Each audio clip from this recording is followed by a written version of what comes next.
action. I'm giving you the tools, right? I'm giving you the sandbox. I'm setting the table for you. But it's up to you to decide what you want to eat. Master Chief is human. He's not a machine. He's not a set of armor with a big weapon. He's a human with resilience and courage. You know, and I was so looking forward to this moment because for Master Chief, you know, the stoic, the soldier, the man of few words, all that. But there was this progression, you know, in terms of his emotional side, even through the first 3 games. But this was going to be the great leap. What happens when that soldier starts to discover his humanity? We had to create a situation that was going to knock him out of his comfort zone. The Master Chief has settled into this comfort zone of being the hero. You know, it's interesting. Early on, we talked about the hero's journey, and like, how do you have a hero's journey when he's already a hero? What are the sacrifices that you need to make in order to preserve something as precious as humanity? The journey is the important part. The growth is the important part. And so really, where does he still need to go as a human? That became the key to not just the story of Halo 4, but the entire trilogy. We're really examining what sort of burdens a Guardian carries. In a lot of ways, the story that we're telling with Halo 4 is about putting Chief in circumstances where he's forced to change. He's forced to take stock of himself. In a way, Chief is a Guardian. Cortana is Chief's Guardian. The Forerunners were the Guardians of their own universe, and they might have to make a decision that not everyone is going to agree with and that some people might condemn.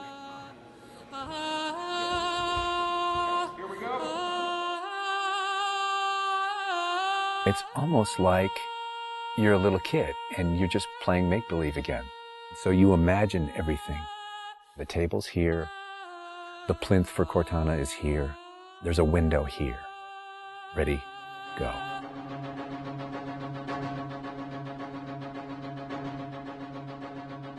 How can we immerse the player even more in this world that we've built around them? I'm not doing this for mankind. How can we have Chief have to deal with his own humanity? Everything had to be predicated by what the character needs were and what direction the characters needed to go in. The art direction specifically for Halo 4 isn't about creating an emotional tone for Halo 4, it's about creating an emotional tone for every single moment and experience that the player needs to understand.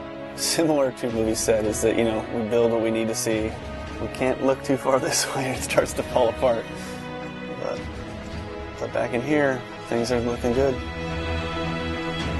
Film is like, I'm going to create something and it's going to be awesome and I'm going to polish it and I'm going to own it, but I'm going to share it with you, which is very different than game storytelling, which is I'm going to give you all the tools, I'm going to give you all the possibilities, and it's up to you to discover it.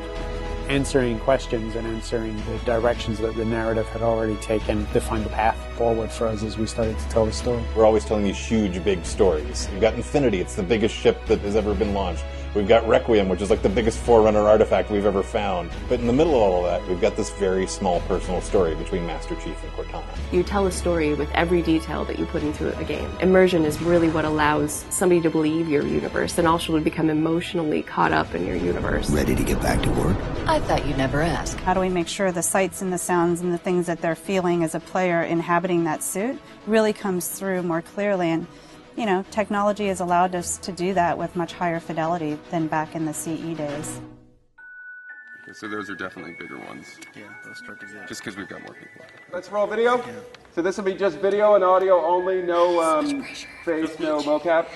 In that case, you won't mind if we return the favor. As we design these things, we put together the best plan. Until it actually touches an actor, it lacks humanity. Having the ability to work with the actors on stage, capturing their face, body, and voice at the same time, really gives us an opportunity to create an immersive experience for the actors. Working at Giant, we could have at least 8 actors in the same volume at the same time. So the objects that they're acting around and the people that they're acting with, against, through, and toward are there in the scene with them, and it makes a huge difference. We sent out a breakdown for the characters and how we wanted them to feel. We ended up getting 80 or 90 submissions back through our casting team. Casting for the Master Chief is tough. You need a performer that has a really raw physicality to him, and yet he has to, within the confines of this suit, be able to relate and relay emotion. I like to express myself. I freely do it. I wholly do it. I enjoy it.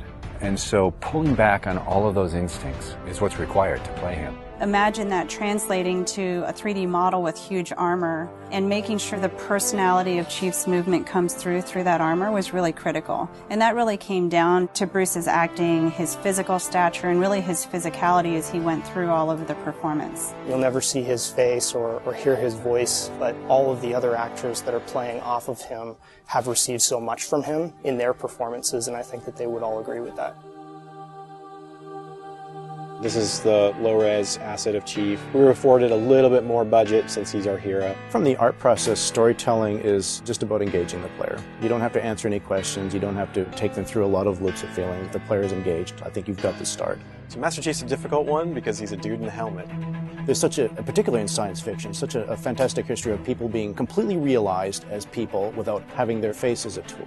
For us, it's making him feel like a real person. We have a nude male sculpt, and then from there we sculpt it on physically, a tech suit. And on top of this guy is when we spend time just doing all the details and trying to add some of that functionality, even little bits here and there like Braille, and this just reads 117. I think it's connected to having even more modern visual flow when it comes to his lines, his design, the way you follow the outline of Master Chief. Trying to put it into an area where it feels realistic, that it feels kind of tankish. What do you think of a tank? You think square, you think metal, there's some wear and tear on the edges. So those things we want to grab, put them on the Chief so it communicates that. The fingers are missing here on these. They have armor caps that come on, but he doesn't have armor caps on his trigger finger or thumb finger so that he could have more tactile sense when he's shooting and loading his weaponry. The last thing we just changed was his visor. His visor picks up the elements based on the room that he's in. We want to take every inch of the character to tell a story as much as we can. Above all, he still needs to connect to the player, and they still need to understand him as being that character. It's somebody who's been very loved over the last 10 years.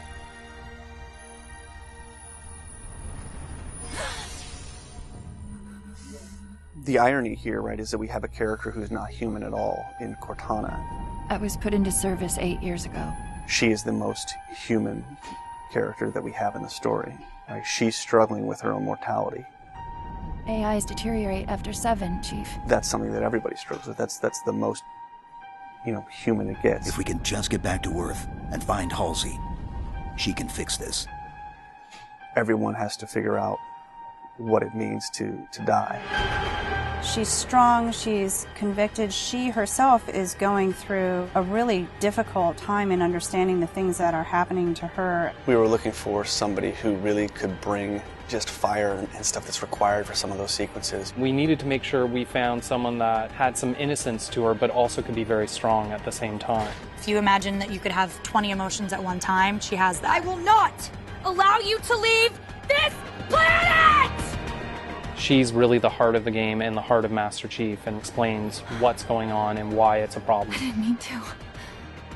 I didn't mean to do that. Cortana is certainly our biggest human connection, I think, with the entire story. How can we see these subtle details in her facial structure? It's the Forerunner symbol for Reclaimer. So this is the baseline where we started from Cortana, and then we go through and tweak and modify, having all these different elements moving throughout her that make her feel alive constantly. We wanted to make it to where you could have code flow lines start from every digit from her toes to her hands, and then be able to flow all the way up into her head. What you experience is her taking care of you as a player from a gameplay perspective, but I think you also start to get a sense of how she takes care of the human side of Chief.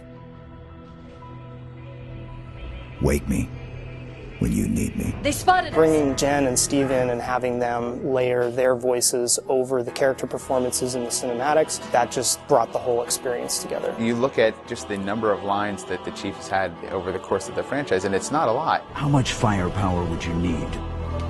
And yet people will immediately call you out on the Master Chief's voice being something very distinctive and important to them. The funny thing is that they've had this off-screen chemistry because they didn't actually meet until last year. Not only is this the first time they've ever sat together on a panel, this is the first time they've ever been in the same room or even met. So seeing them meet and seeing them have that chemistry in real life and seeing how they acted together in scenes just felt like we just missed this opportunity for all these years to actually get them together and get something even more memorable and more exciting out of them. From the beginning, they were great choices for those characters. Steve has this very stoic personality that comes through in his few words. The same way Jen's voice is confident and it's strong, but it can also be playful. You do know you don't have to wait until the last minute just to impress me, right? In many ways, Halo 4 is the first act. We want a player to be able to ask themselves what it is to be a hero. Is the sacrifice worth it? I often think of him as like Atlas, you know, like he's got the weight of the world on his shoulders all the time. Chief and Cortana are the same person, but she has always been the reflection of his humanity. People don't play Halo to watch a soap opera, and yet you don't want to just be kind of pulp. To me, it's a natural progression of this story, and it takes this relationship to the place it should go to.